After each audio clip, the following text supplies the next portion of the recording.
A note to the listeners, episode 94 contains explicit language and mature themes. Word nerd, wordsmith, wordy, wordless. Oxford Dictionary says a word is a single, distinct, meaningful element of speech or writing, used with others or sometimes alone. We say each one matters. No extra words is literature, minimalist style. And we're getting you right to the story. Laundromat by Paul Russo. I hate doing laundry. To me, it's wasted time, especially in the monotonous confines of a laundromat. And the people there, they have such loneliness and despair. I can feel their inequities, their hardships, their inadequacies. But their futures, dingy and depressing as they are, rest in my hands. Him. I'm the only one that does laundry at 11 at night. What are you doing here? Me. Well, I realized all my clothes were dirty. Filthy, in fact. So, well, here I am. Him. You must be a rich boy. Only rich boys use the word filthy. Me. Well, I'm not rich. You think I'd be in a laundromat at 11 at night if I was rich? Him. Okay, I'll give you that much, dude, but I bet you were rich at one time. Me. I was a psychic, a fortune teller, raking in the cash. Him. You were what? Me. A fortune teller. Hey, let me tell your future. I can do it by looking at cards. Him. You can't tell no future by looking at cards. Me. No, not regular playing cards, but tarot cards. I can tell the future by looking at tarot cards. Him. No wonder your eyes are brown, you're so full of shit. I should call the cop sitting down the road and tell him to send you to the loony bin. You're fucking nuts. Me. There's a cop down the road? Him. Every night, dude, but he'll be leaving soon. Donut time. Me, that's funny. Him. Ain't nothing funny about it. He goes for donuts, for real. Me. Hey, come on. Let me read your future. Him. No fucking way. Me. You afraid? Him. I ain't afraid of you. Me. You afraid of what the cards will say? Him. Didn't you just hear me? I ain't afraid. I just don't believe in that garbage. Me. Come on. Let me tell you your future. Him. Dude, I told you. Me. I'll give you $10. Him. Man, you are crazy. Okay, deal. But let me see the 10. Me. Here it is. I'll put it right here on the folding table. Me. Now let's see what we got. See that card there? The one with the snakes? Him. Yeah, so what? Me. Man, I'm sorry. It says you're gonna die. Him. Dude, we're all gonna die. Now give me my $10. Me. No, it says you're gonna die today. Him. You crazy motherfucker, just give me my $10. The click was barely perceptible, but the barrel formed a sound that echoed off the tiled floor. The casing fell to the ground and bounced twice, the metal clinking as it rolled between two washing machines. The spin cycle ended with a loud thud. I opened the lid, gathered his clothes, and left.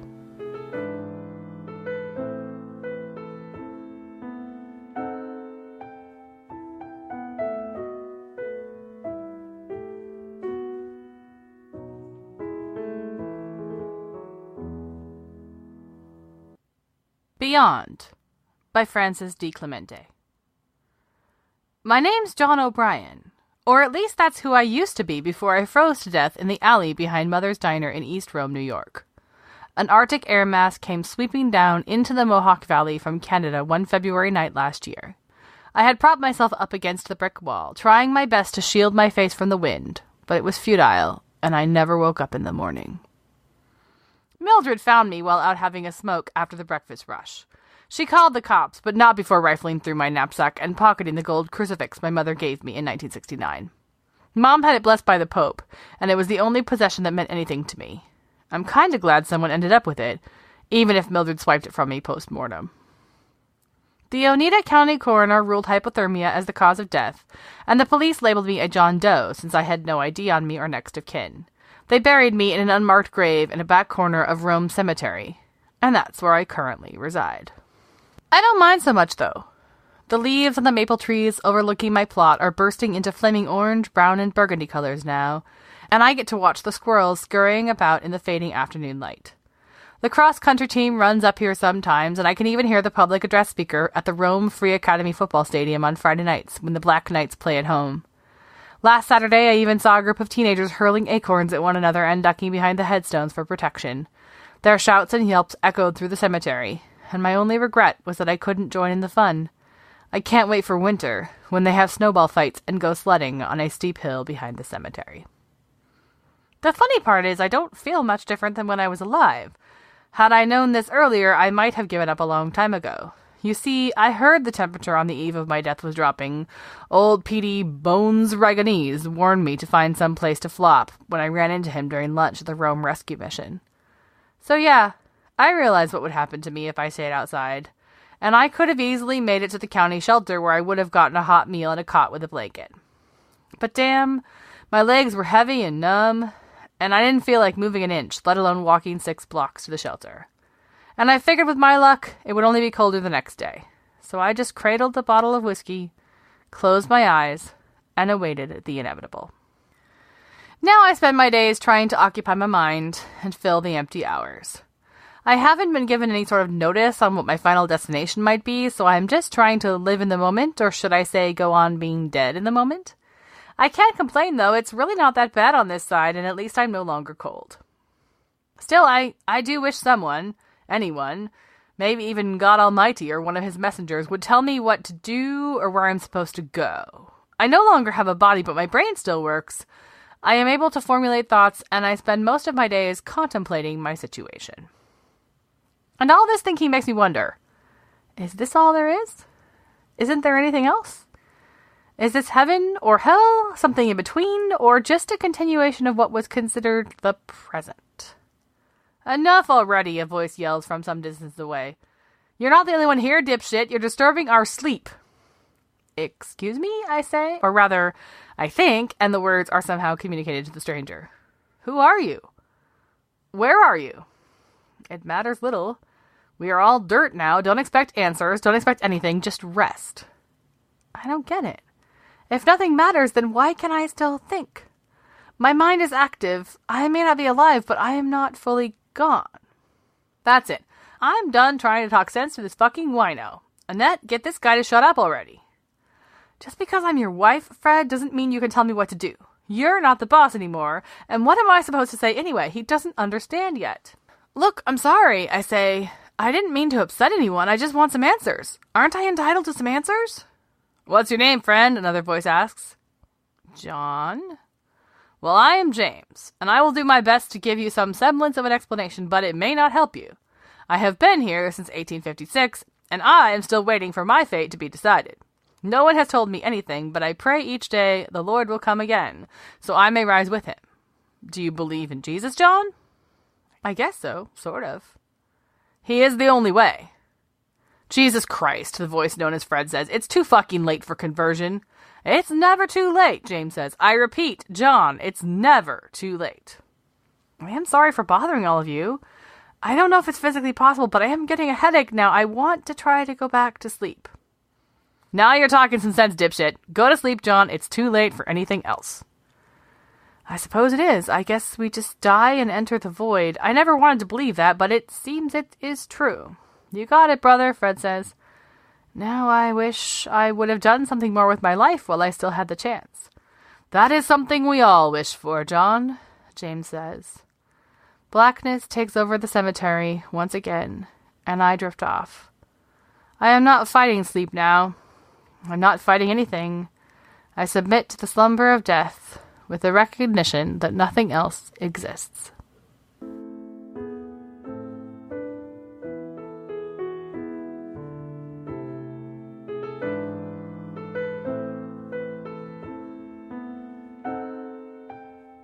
Hello there! Welcome to No Extra Words, the Flash Fiction Podcast. My name is Chris Baker-Dersch. I'm your producer and editor. The stories today are unsettling. And not just because they all deal with this kind of endings, death in one way or another, but because they all leave so much unanswered.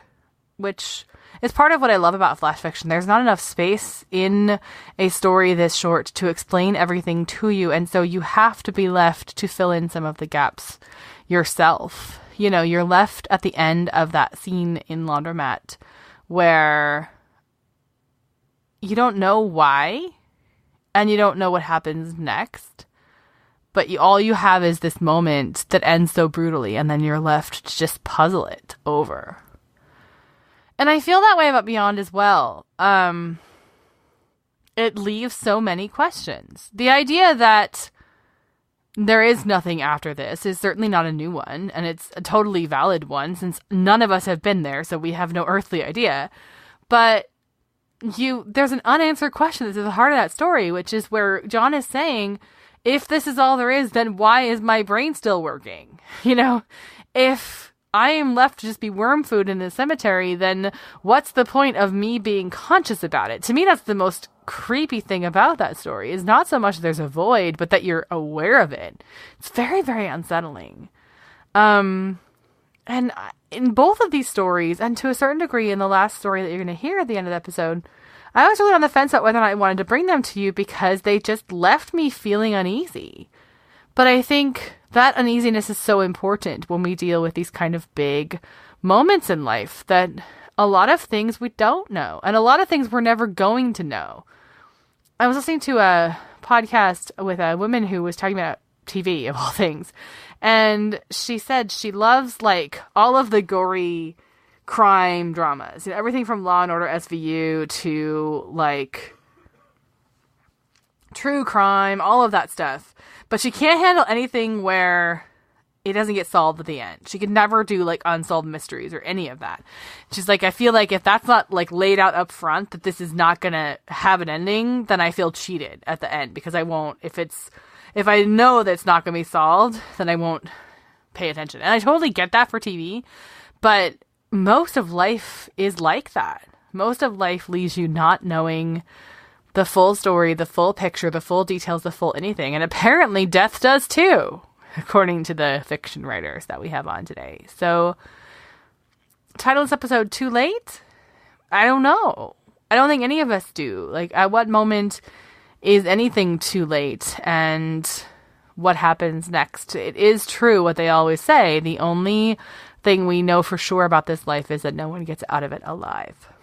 We are going to close with a very beautiful story that I feel so lucky to be bringing to you. We had the calendar locked down for 2017 for a while, and we're not adding anything to it.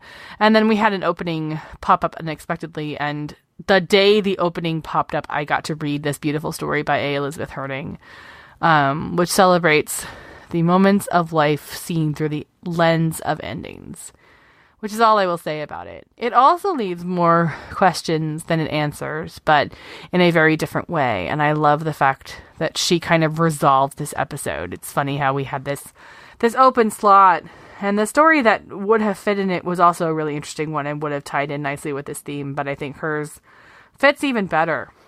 It's a more settling version of this kind of unsettledness. So that is coming at the end of this episode.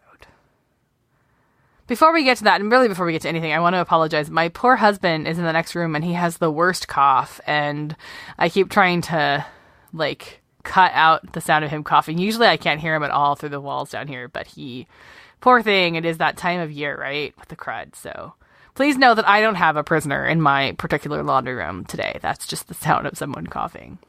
Before we get to the end of the episode, I do want to do part 3 in our NaNoWriMo series. So if you do not want to go back behind the scenes of Chris's writing journey and National Novel Writing Month, now would be the time to fast forward. You want to skip about the next 15 minutes to take you straight to the last story of the episode.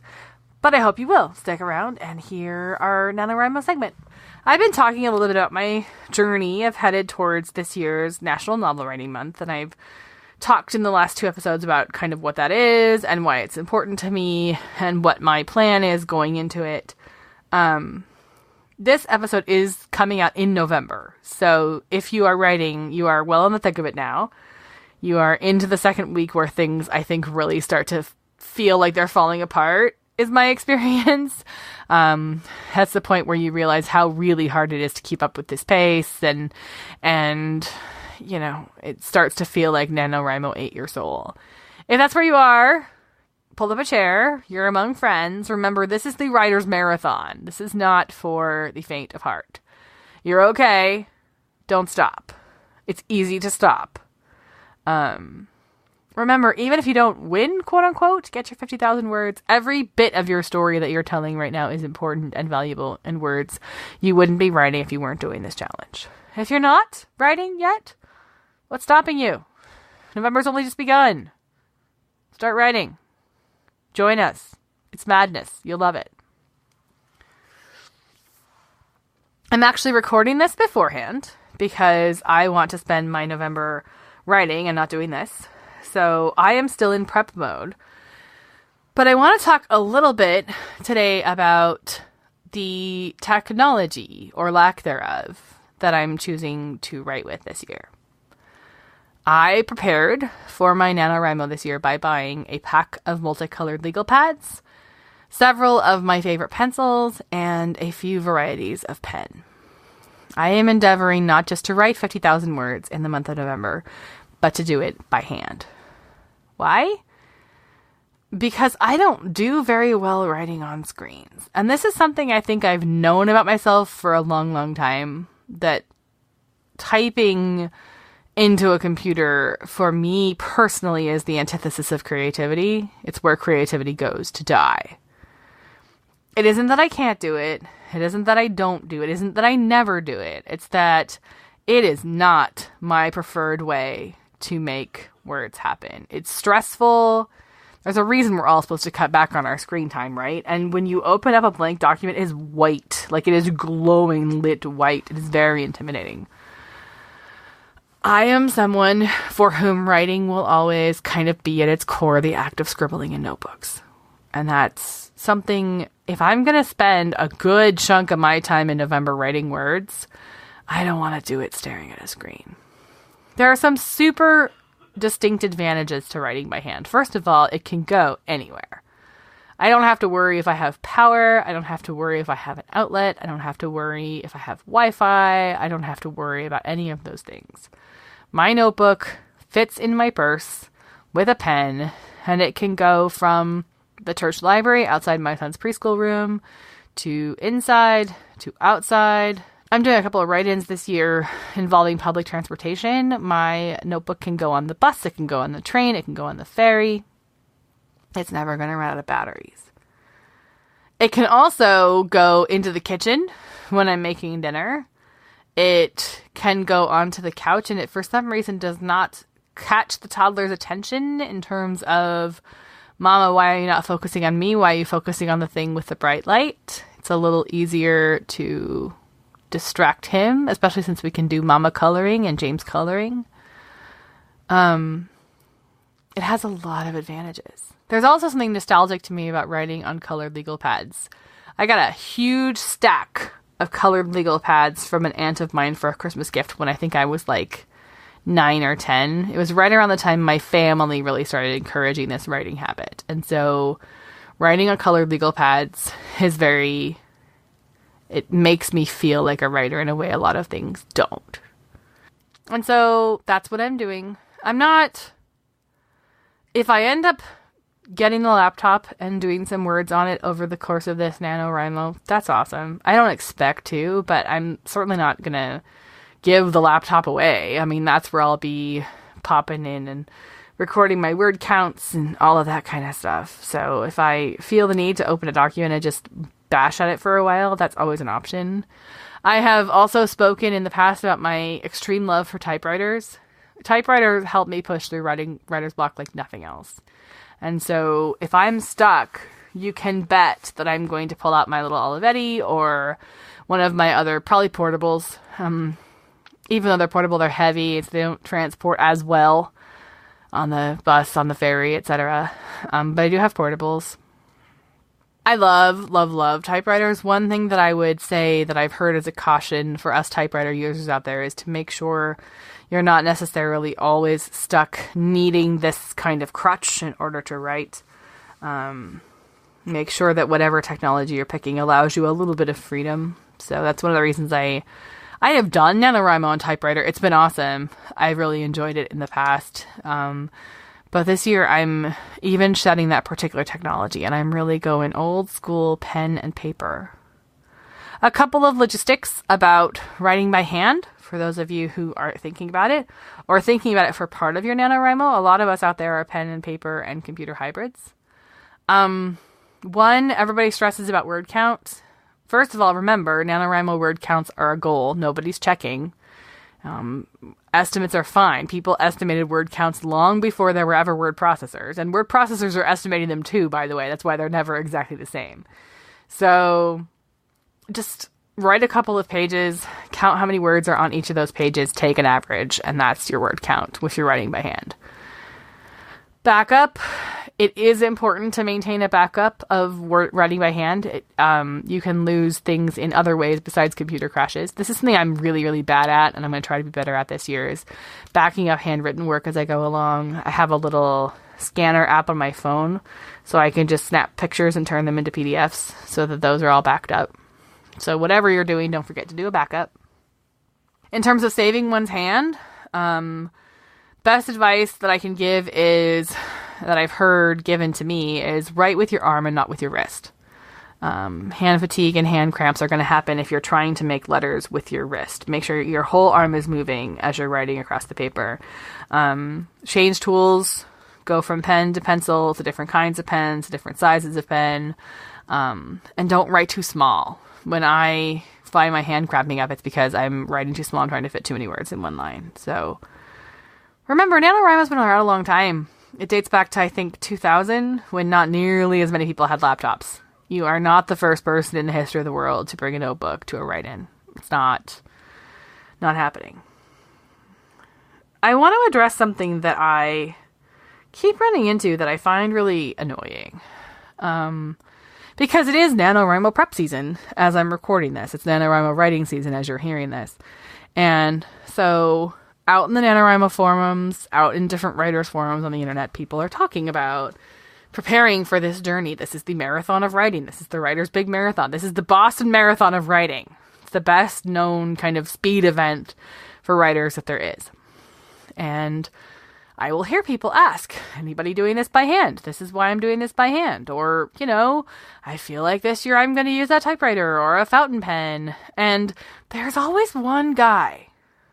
Okay, sometimes it's women, but, there's always the one person who says, snarkily, why would anybody do that? I'll just write my novel in smoke signals. If you're doing that, just get a journal. Like, what's the point if you're not trying to churn out words? Blah, blah, blah, blah, blah. I don't know what is wrong with people. Like, honestly, who made you the god of writing? And I would never say to any of you all, you have to write by pen and paper. I'm writing by pen and paper. If you're not writing by pen and paper, then you're not real, or you're not creative, or you're not... Dude, I don't care how you write. Write on a portable keyboard into your iPad. Write in your child's coloring book. I really don't care how you write. Why do you care how I write? I told you, and I'm talking to snarky commenter here, not you guys, but, I say I'm doing this because I don't feel creative when I do it in other ways. So I do it this way. You do it your way. Most people are probably going to do NaNoWriMo on their laptop. Nothing in the world wrong with that. That's why God invented laptops. There's a ton of writing programs out there. Some people swear by Scrivener. Some people need just a text editor. Some people, I don't even know. I like paper. That's how I roll.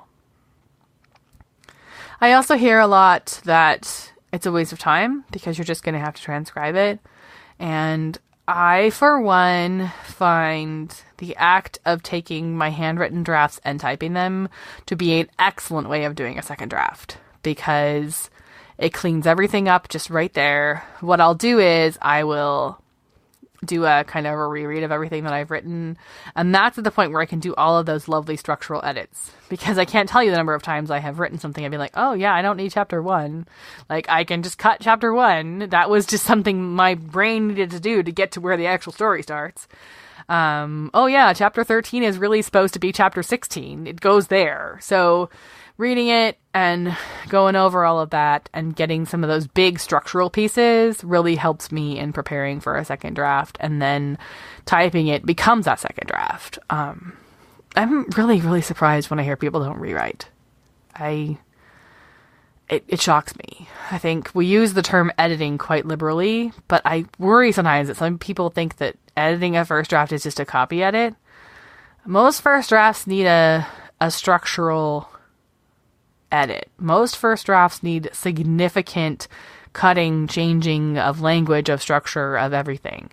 And I find the act of getting handwritten drafts into the computer to be a great way of doing that. If I'm not doing that, if I am doing a second draft of something I started with on the computer, I actually will print it, write all over it, and then open a new document and retype it. Because I find doing second drafts in that same document, because there's so much changing happening, just doesn't work. And then I have a pristine copy of my first draft. So if I've screwed something up, you writers out there are nodding your heads because you're thinking, oh yeah, I know that feeling where I fixed something and in doing so made it worse. If I've got the first draft right there, then I can just slot that stuff right back in. I heard a great line from a writer on a podcast today. She said, books are not born in first drafts. Books are born in rewrites and edits. And amen, is that for sure true. So I don't think that, for me personally, I'm sure there are people out there who work differently, but for me personally, the act of retyping is not just a transcription act. It's an editing act. And so if I do my first draft on the computer, it's going to take me every bit as much time. That said, the first draft comes out slower when you handwrite it, obviously. And NaNoWriMo is a speed event. So do be aware of that. It is going to take you longer. That said, I get time back. I can't believe I took this long to mention, to me, the very best thing about not being on the computer when I write.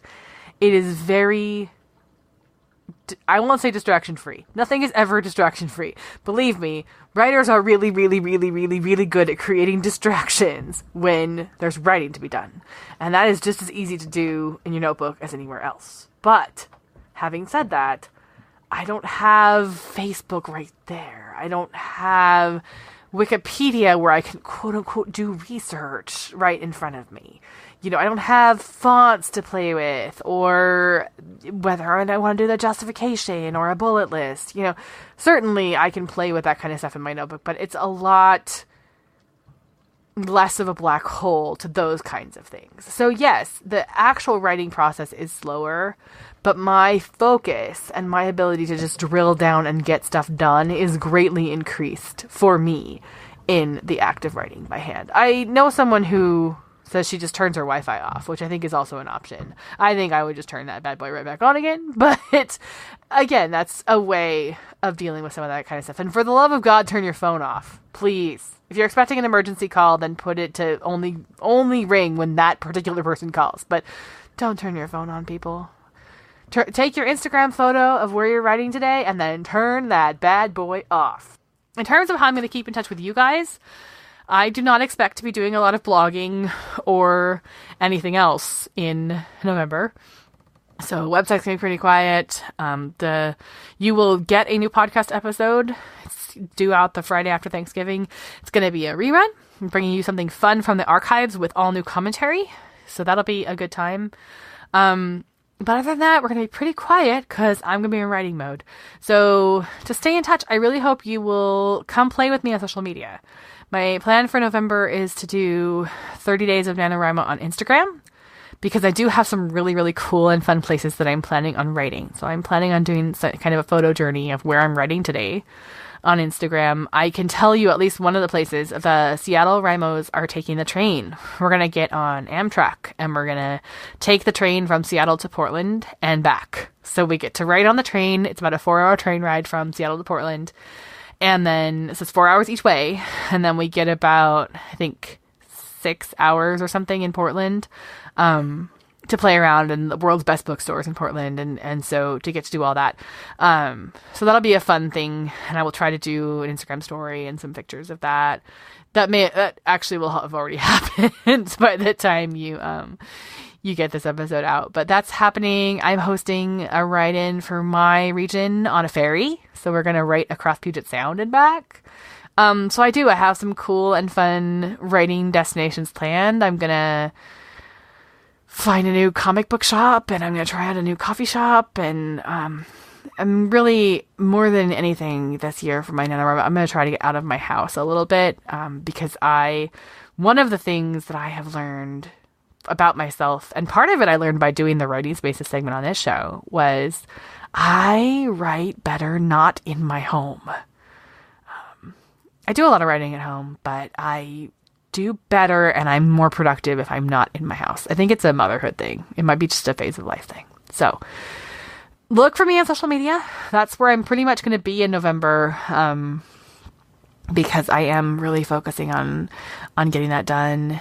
And you will hear from me a bit in December. We're going to do some more reruns. I'm not sure right now when I'm going to record those, so you may hear a little bit of NaNoWriMo in them, or you may not. But wherever you're getting this, whatever podcatcher you're subscribed to in, whether it's Apple Podcasts or Google Play Music or wherever you are, subscribe so that you can make sure you get all those new episodes. And I am at No Extra Words everywhere. Twitter, Instagram, we're facebook.com/NoExtraWords. And those are the places where I'll be documenting my NaNoWriMo journey, as well as you can always be my buddy on the NaNoWriMo.org website. So coming up next, Elizabeth Herding kind of settles the unsettledness of today's episode with her short story, He Died, which I'm so grateful to bring to you. And I'll be seeing you around on No Extra Words, the Flash Fiction Podcast. Keep listening, keep reading, keep writing, and you guys do take care of yourselves until I catch up with you again.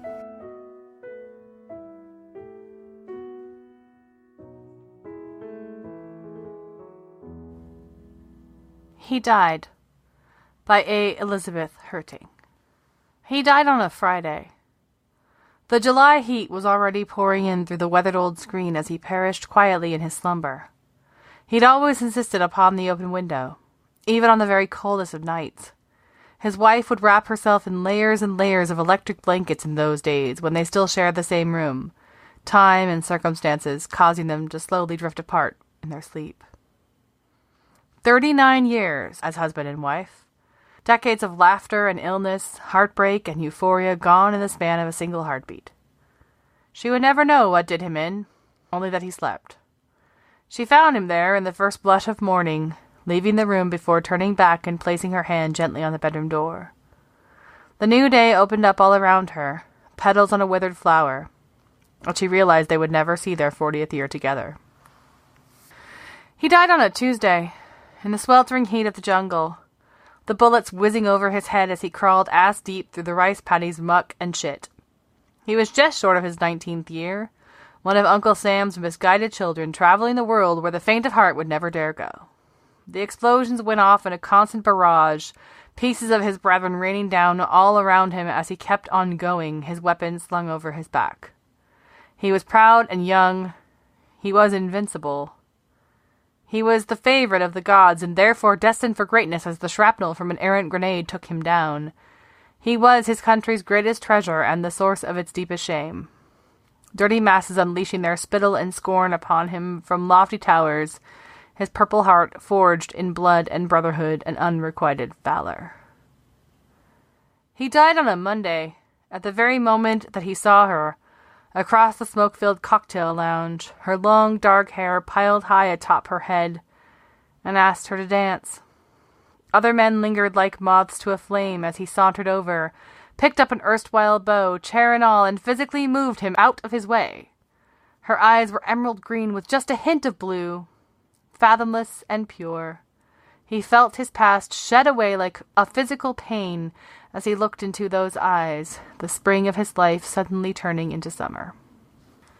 He died all over again on a Thursday, as they wheeled out a tiny premature baby past him in an incubator. He placed his flask of bourbon back in his pocket, as he said a silent prayer of thanks that all had gone well. He hadn't planned on a girl. It seemed impossible that this should be so, with his masculine, larger-than-life presence, yet there she was.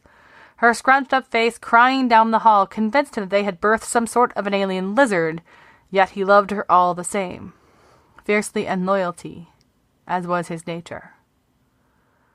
On Saturday he died as he walked her down the aisle, determined that he would walk as a man one last time, alone without oxygen or assistance of any kind. He had worked up to that goal for many months, calling upon his reserves of strength with his battered old Marine Corps handbook as a guide. On Sunday, he celebrated seeing the next generation off to their honeymoon in style, his only child launched safely into the world. On Wednesday, he died anew, as his love withered and wasted away in a sterile hospital room, her memory seeping into nothingness as the brain tumor did its gruesome work. His spirit lingered on impatiently, rumbling heaven and earth in torment as he waited for her suffering to finally come to an end. She'd only been with him for 8 years, had so much life yet to live, but there she was all the same. She finally joined him, placing her hand in his as they danced into eternity. Young lovers once again twirling around and around in heavenly abandon. He died on a Friday. Thanks for listening to the No Extra Words podcast. For more information about today's stories and contributors, or to learn how to submit your own work, please visit us at noextrawords.wordpress.com. If you would like to support the show, please tell a few friends about us, or you can visit patreon.com/noextrawords to pledge your financial support. See you next time.